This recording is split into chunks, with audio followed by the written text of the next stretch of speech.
अस्सलाम वालेकुम students and welcome back to our YouTube channel. आप देख रहे हैं एम अहमद नज़ीर चैनल। जी बेटे, आपसे कहा गया था कि हम हर चैप्टर के बाद में पास पेपर्स को डिस्कस करेंगे। तो आपने देखा है कि हमने चैप्टर नंबर 1 जैसे ही कंप्लीट किया है तो हमने पास पेपर के क्वेश्चंस जो है डिस्कस किए थे, ठीक है। लेकिन मैं आपको ये बात भी बता दूं, वो जो पास पेपर के क्वेश्चंस थे वो लाहौर बोर्ड के थे, ठीक है। आप जो किसी और बोर्ड से बिलोंग करते हैं तो आप इसे एज अ प्रैक्टिस ले सकते हैं, ठीक है, कि किस तरह से सवाल बन के आ सकता है। लेकिन आपको आइडिया हो गया होगा कि चैप्टर नंबर 1 से रिलेटेड बहुत ही ज़्यादा वाले आसान क्वेश्चंस थे। आज हम स्टार्ट करेंगे अपना चैप्टर नंबर 2। लेक्चर नंबर 1 है हमारा और चैप्टर का नेम है सॉल्विंग आ बायोलॉजिकल प्रॉब्लम। तो पहले जो है सबसे इंपॉर्टेंट दो डेफिनेशंस हैं जो कि शॉर्ट में आ जाती होती हैं, ये डिफरेंशिएट बन के आ जाती हैं कि what do you know about the biological method, ये differentiate between biological method and biological problem.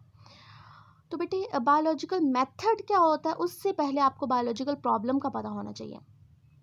अब बायोलॉजिकल प्रॉब्लम क्या हो सकती है? बायोलॉजी का मतलब क्या होता है? लिविंग ऑर्गेनिजम्स की स्टडी जो हम करते हैं, तो लिविंग ऑर्गेनिज्म से रिलेटेड जो प्रॉब्लम क्रिएट होती है या कोई भी क्वेश्चन हमारे माइंड में आता है, उससे हम कहेंगे कि ये मेरे पास जो प्रॉब्लम है जो मेरे माइंड में है, ये बेसिकली लिविंग ऑर्गेनिज्म से रिलेटेड है, तो ये बायोलॉजिकल प्रॉब्लम है। तो बायोलॉजिकल प्रॉब्लम की एग्जैक्ट डेफिनेशन क्या है? इसकी डेफिनेशन है biological problem is a question related to the living organisms, ठीक है। अब ये जो लिविंग ऑर्गेनिज्म से रिलेटेड जो सवाल है वो या तो किसी बायोलॉजिस्ट या किसी भी साइंटिस्ट के माइंड में खुद ही आ सकता है या फिर कोई भी दूसरा पर्सन भी पूछ सकता है एज अ क्वेश्चन किसी भी साइंटिस्ट से, किसी भी बायोलॉजिस्ट से कि मेरे माइंड में ये सवाल है कि ऐसा होता है तो क्यों होता है, क्या आप मुझे आंसर देंगे। तो इस तरह से जो है क्या है कि कोई भी क्वेश्चन या फिर कोई भी प्रॉब्लम क्रिएट होती है, ठीक है। अब वो प्रॉब्लम होती है लिविंग ऑर्गेनिज्म से रिलेटेड, इसलिए हम उसे कह देते हैं बायोलॉजिकल प्रॉब्लम, ठीक है। फिर से सुनेंगे, बायोलॉजिकल प्रॉब्लम क्या है? Problem related to the living organisms is called as biological problem. अब प्रॉब्लम तो हमारे पास आ गई, अब उस प्रॉब्लम को सॉल्व करने के लिए हम जो साइंटिफिक मेथड यूज़ करेंगे, क्या कहा मैंने कि हम बायोलॉजिकल प्रॉब्लम को सॉल्व करने के लिए जो भी साइंटिफिक मेथड यूज़ करेंगे उस साइंटिफिक मेथड को कहा जाता है बायोलॉजिकल मेथड। तो इसकी डेफिनेशन क्या होगी? The scientific method used to solve the biological problem is called as biological method। और बायोलॉजिकल मेथड जो है आज से 500 साल पहले से ही स्टार्ट हो गए हुए, यानी कि बहुत से लोग जो है और प्रीवियस जो हमारे जितने भी लोग थे, यानी कि काफ़ी साल पुराने जो लोग थे, वो अपनी प्रॉब्लम्स को खुद ही सॉल्व करते थे। अगर उन्हें कोई बात समझ नहीं आ रही है, कोई तरीका उन्हें समझ नहीं आ रहा, कुछ अंडरस्टैंडिंग नहीं है, तो वो खुद ही अपने आंसर्स को ढूंढते थे।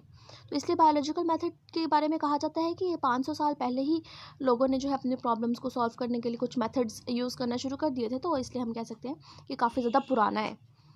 इसी के साथ एक एमसीक्यू इम्पॉर्टेंट आता है कि man has always been a dash, कि जो आदमी है, कोई भी पर्सन है, वो हमेशा क्या होता है? क्या वो फिजिसिस्ट हो सकता है, केमिस्ट हो सकता है, बायोलॉजिस्ट हो सकता है, क्या हो सकता है? तो बायोलॉजिस्ट हो सकता है, क्योंकि जो भी हम बात करें पुराने वक्तों की, तो कोई भी जो है ये नहीं देखेगा कि अच्छा फिज़िक्स के टर्म्स को, इलेक्ट्रिक करंट को, इन चीज़ों को भी नहीं देखेगा वो, ठीक है। केमिस्ट्री को इतना नहीं देखेगा कि अच्छा ये चीज़ है तो इसके अंदर कौन से वाले केमिकल्स हो सकते हैं, क्या है। लेकिन वो बायोलॉजी से हर वक्त रिलेटेड था, अपने इर्द गिर्द मौजूद एनिमल्स के साथ, अपने इर्द गिर्द मौजूद प्लांट्स, फ्रूट्स, वेजिटेबल्स के साथ। तो इसलिए हम कह सकते हैं कि हमेशा से जो इंसान है वो क्या रहा है? बायोलॉजिस्ट रहा है। तो ये दो इंपॉर्टेंट एमसीक्यू मैंने आपको बताए हैं। एक डिजिट वाला है कि 500 ईयर्स, और एक के मैन जो है हमेशा से क्या है? वो बायोलॉजिस्ट रहता है, ठीक है। ओके बेटा, उसके बाद बहुत इंटरेस्टिंग है, ये मुझे स्टेप्स बहुत पसंद हैं।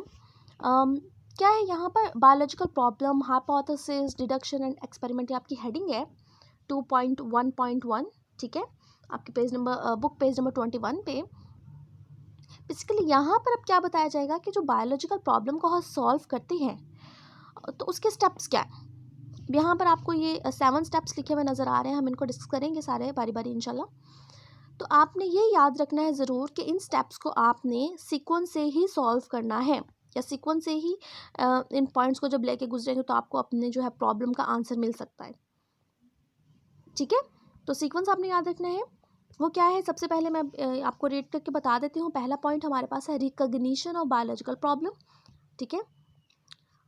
सेकेंड है observation, third hypothesis formulation, fourth है डिडक्शन, फिफ्थ है एक्सपेरिमेंटेशन, सिक्स्थ है समराइजेशन ऑफ रिजल्ट्स और सेवन्थ है रिपोर्टिंग द रिजल्ट्स। ठीक है, फिर से सुनेंगे। रिकॉग्निशन ऑफ बायोलॉजिकल प्रॉब्लम का क्या मतलब है कि वही जो हमने पहले बात की है ना यहाँ पर कि जो भी प्रॉब्लम है लिविंग ऑर्गेनिज्म से रिलेटेड वो या तो साइंटिस्ट के माइंड में खुद ही आएगी या फिर कोई दूसरा पर्सन पूछ सकता है।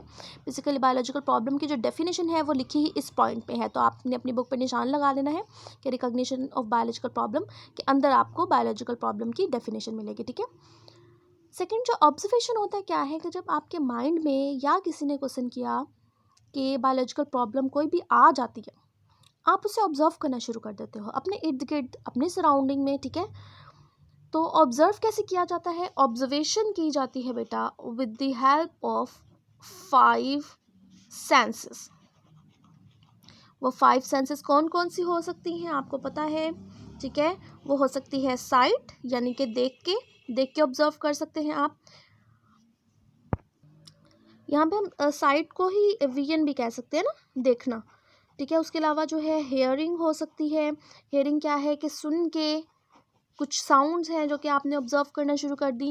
स्मेलिंग के ज़रिए सेम, ठीक है, टेस्ट करके है, और last one is the touch, कि टच करके आप क्या कर सकते हो, कोई भी ऑब्जर्वेशन कर सकते हो। तो ये इंपॉर्टेंट एमसीक्यू आता है कि observations are made with the help of dash. तो बेटा ऑब्जर्वेशन जो है वो किससे बनाई जाती है? 5 सेंसेस। ये पास पेपर का एमसीक्यू है इंपॉर्टेंट। 5 सेंसेस जो है इसका आंसर होगा। शॉर्ट में अगर आ जाता है कि 5 सेंसेस के नेम लिखे तो आप ये वाले नेम लिख सकते हैं। ठीक है, अच्छा इसके बाद है कि जो ऑब्जर्वेशन है वो कितनी तरह की है। तो ऑब्जर्वेशन की 2 टाइप्स हैं। आज की वीडियो में हम ऑब्जर्वेशन तक एक्सप्लेनेशन पढ़ेंगे, नेक्स्ट हम हाइपोथेसिस से स्टार्ट करेंगे। तो मैं ऑब्जर्वेशन को मज़ीद एक्सप्लेन कर देती हूँ कि ऑब्जर्वेशन की कितनी टाइप्स हैं। ऑब्जर्वेशन की 2 टाइप्स हैं। वो 2 टाइप्स कौन कौन सी हैं हम देखते हैं। एक हमारे पास टाइप आ जाएगी क्वांटिटेटिव या क्वालिटेटिव। पहले डिस्कस कर लेते हैं क्वालिटेटिव,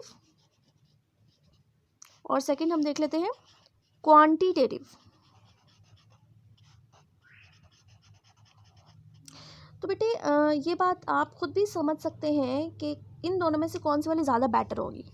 क्वालिटेटिव में क्या है? ऐसी ऑब्जर्वेशन जिसमें हम लिविंग ऑर्गेनिज्म से जिस भी चीज़ को हम ऑब्जर्व कर रहे हैं उसके अंदर हम सिर्फ क्वालिटी देखें। ठीक है, और क्वांटिटेटिव में हम किस चीज़ को देखते हैं? क्वांटिटी को देखते हैं, मिकदार को देखते हैं। अब जहाँ पर मिकदार आ जाती है, ठीक है, मेजरमेंट आ जाती है, वो चीज़ ज़्यादा एक्यूरेट होती है। तो आपको ये पता होना चाहिए कि quantitative observations are more obvious and more accurate than qualitative. Qualitative में हमें ये बताया जाएगा कि कोई चीज़ कितनी भारी है, कितनी हल्की है। यहाँ पर हमें एग्जैक्ट जो है बता दिया जाएगा कि कितनी गुना भारी है किसी भी दूसरी चीज़ से अगर हम कंपेयर करते हैं। तो आपकी बुक में इन दोनों के एग्जाम्पल्स हैं, वो हम डिस्कस करते हैं अभी। तो इनकी डेफिनेशन आपकी बुक में नहीं है, लेकिन मैं बता दूं आप इस क्या लिखेंगे कि qualitative observations are those in which we deal with the quality of a substance. जबकि क्वांटिटी में हम किसके साथ डील करते हैं? ऐसी ऑब्जर्वेशन जिसमें हम क्वांटिटी के साथ डील करते हैं। ठीक है, तो इसके 2 एग्जाम्पल हैं आपकी बुक में, वो देखते हैं। जी बेटे, तो हमारे सामने यहाँ पर एग्जाम्पल्स हैं। ठीक है, पहले एग्जाम्पल क्या है कि freezing point of water is colder than boiling point. यहाँ पर ये बताया जा रहा है कि जो फ्रीजिंग पॉइंट होता है वाटर का वो बॉइलिंग पॉइंट से ठंडा होता है। अभी हमें क्वालिटी बताई जा रही है। ठीक है, किसी चीज़ का ठंडा होना, गर्म होना, भारी होना, हल्का होना, लंबा होना, छोटे होना। ठीक है, ये सारी बातें होती है क्वालिटी। दूसरी तरफ अगर हम देखें क्वांटिटेटिवली, अगर हम इसी बात को एक्सप्लेन करते हैं तो हम यहाँ पर कह रहे हैं कि फ्रीजिंग पॉइंट जो है वाटर का कितना होता है? 0 डिग्री सी, जबकि बॉइलिंग पॉइंट होता है 100 डिग्री सी। तो ये बात अब हमें देख के खुद ही पता चल रहा है कि इन दोनों में से कौन सी चीज़ ज़्यादा गर्म होगी।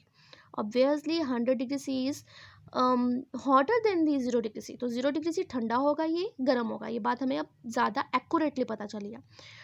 तो जो डिजिट्स होते हैं बेटा, ना तो ये वेरी होते हैं कभी भी, ये चीज़ वेरी नहीं हो सकती, चेंज नहीं हो सकती। ठीक है, और ये क्या है? ये मोर एक्यूरेट होती है किससे? क्वालिटेटिवली, एक्सप्लेनेशन से, ठीक है। इस तरह से एक और एग्जांपल है, अ litre of water is heavier than a litre of the ethanol, कि पानी का 1 लीटर जो है वो भारी होता है एथेनॉल के 1 लीटर से। अब हमें अंदाज़ा नहीं है कि ये कितना भारी हो सकता है, कम भारी भी हो सकता है, थोड़ा सा फ़र्क भी हो सकता है। लेकिन अगर हम यहाँ पर इसको थोड़ा चेंज करके देखें, यानी कि लीटर ऑफ वाटर को हम चेंज करें ग्राम्स में, तो हमारे पास आंसर आता है 100 ग्राम्स, और लीटर ऑफ एथेनॉल का अगर हम चेंज करें तो ये 789 ग्राम्स आता है। तो अब देखिए, अब हमें ज़्यादा एक्यूरेट पता चल रहा है, और ये बात हमें वाकई ही कभी भी नहीं भूलेगी कि कौन सी चीज़ ज़्यादा भारी है। वाटर भारी है, क्यों? क्योंकि वाटर को अगर हम ग्राम्स में चेंज करते हैं तो हमारे पास आंसर आता है 1000 ग्राम्स, जबकि एथेनॉल को 789 आता है। तो आपको जो है सवाल आ सकता है कि एग्जाम्पल लिखिए, क्वालिटेटिव की दोनों लिख दें, क्वांटिटेटिव की दोनों लिख दें, या फिर एक एक एग्जाम्पल लिख दें। तो आपको जिस भी नौइयत का सवाल आएगा आप उस हिसाब से इसको कर लेंगे। और साथ ही साथ आपको एमसीक्यू आ सकता है, freezing point of water is dash, boiling point of water is dash, litre water veg dash in grams, litre of ethanol veg dash in grams. तो आपने इन दोनों एग्जाम्पल्स को पेज नंबर 21 पर जो मौजूद हैं इन्हें बहुत ही ज़्यादा अच्छे से करना है, ठीक है, ताकि आप हर तरह के एमसीक्यू और शॉर्ट क्वेश्चन का आंसर दे सकें। तो बेटे आज के लिए इतना ही है। हमने आज जो स्टेप्स हैं बायोलॉजिकल प्रॉब्लम को सॉल्व करने के, टोटल 7 स्टेप्स हैं, उनमें से हमने 2 को डिस्कस किया है। रिकॉग्निशन ऑफ बायोलॉजिकल प्रॉब्लम आप देख लीजिएगा, यानी कि आपने सबसे पहले अपनी प्रॉब्लम को पहचानना है, या देखना है कि है कौन सी एग्जैक्टली प्रॉब्लम कौन सी है, और फिर इसको उसे ऑब्जर्व करना है। ऑब्जर्वेशन कैसे की जाती है? 5 सेंसेस से की जाती है। 2 टाइप्स होती है उसकी, क्वालिटेटिव और क्वांटिटेटिव, और कौन सी वाली मोर एक्यूरेट है, क्वांटिटेटिव मोर एक्यूरेट है, और उनके एग्जाम्पल्स को हमने देखा है, ठीक है। तो आज के लिए इतना ही, इंशाल्लाह हम मिलते हैं अपनी नेक्स्ट वीडियो के साथ। बाकी स्टेप्स इंशाल्लाह हम उसमें देखेंगे, ठीक है। अल्लाह हाफिज़।